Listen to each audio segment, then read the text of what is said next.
Welcome. आज हम 9th class की मैथ्स 3 एनसीईआरटी की बुक का चैप्टर 2 जो कि पॉलिनोमियल है उसकी एक्सरसाइज 2.4 का पार्ट 5th का सेकंड सम सॉल्व करेंगे। सेकंड सम में हमने क्या करना है, factorize x cube minus 3x square minus 9x minus 5। हमें गिवन बिलो एक पॉलिनोमियल दी गए हैं, हमें इसकी फैक्टराइजेशन फाइंड आउट करनी है। ये पॉलिनोमियल किस फॉर्म में है, जहाँ वेरिएबल की हाईएस्ट पावर कितनी है, 3 है। ये एक क्यूबिक पॉलिनोमियल है। इस जितनी वेरिएबल की पावर होगी उतने ही इसके फैक्टर फाइंड आउट होंगे। जहां वेरिएबल की पावर कितनी है, 3, इसके 3 फैक्टर बनेंगे। Solution using error and trial method. हमें जहां error and trial method use करके फर्स्ट फैक्टर फाइंड आउट करना है। पहले तो हम क्या लिख लेंगे, पॉलिनोमियल इन एक्स क्या है, x cube minus 3x square minus 9x minus 5।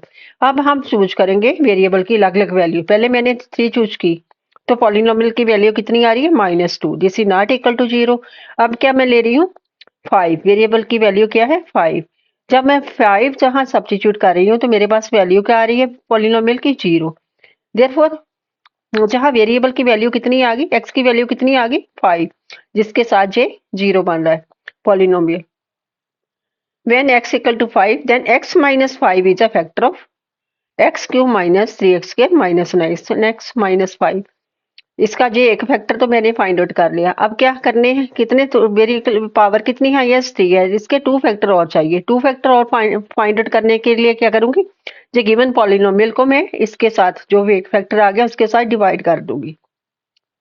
जहां मैंने लॉन्ग डिवीजन मेथड अप्लाई किया, इसको बीच में रखा और जहां इसके जो है एक फैक्टर आया उसके साथ डिवाइड कर दिया, तो जो मेरा एक क्या आ गया, क्वोशंट। और जहां रिमाइंडर क्या बच रहा है, 0। अब मैं जो गिवन पॉलिनोमियल इस फॉर्म में लिख लूंगी, divisor into quotient plus remainder. Remainder का आ रहा है 0। अब क्या, जो जे वाला एक फैक्टर तो है, इसके अब 2, जिसकी पावर कितनी है क्वोशंट की, 2।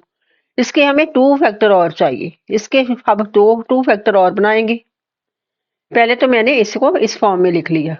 अब इसके 2 फैक्टर और बनाने क्या करेंगे, जे वाली मैं जहां से पिक कर लूंगी इसके फैक्टर बना लूंगी, x square plus 2x plus 1। इस मिडिल टर्म को मैं स्प्लिट करके 2 पार्ट्स में लिख दूंगी। एक्स 2x को कैसे लिख दूंगी, x प्लस एक्स। अब x को x के साथ मल्टीप्लाई करूंगी तो क्या करेगा, आगे जाएगा मेरे पास जो लास्ट और फर्स्ट टर्म की मल्टीप्लीकेशन, एक्स स्क्वायर आ जाएगा। दोनों को प्लस करूंगी तो क्या मिडिल टर्म बन जाएगी।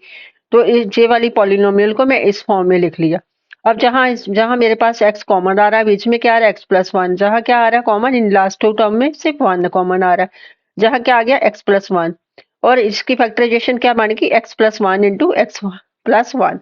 जहां ऐसे भी मैं लिख सकती हूँ A square plus B square plus 2ab वाला फार्मूला भी अप्लाई कर सकती हूँ, एक्स प्लस 1 का होल स्क्वायर। और इसे x plus 1 into X plus 1 की फॉर्म में लिख सकती हूँ। अब मेरे पास जो गिवन पॉलिनोमियल इसकी फैक्टराइजेशन, पहला तो इसका क्या फैक्टर था, x माइनस 1, और दूसरे 2 कितने आ गए, x plus 1 into X plus 1। इसके 3 फैक्टर बन गए। इसकी फैक्टराइजेशन क्या बन गई, x minus 5 into X plus 1 into X plus 1। Okay.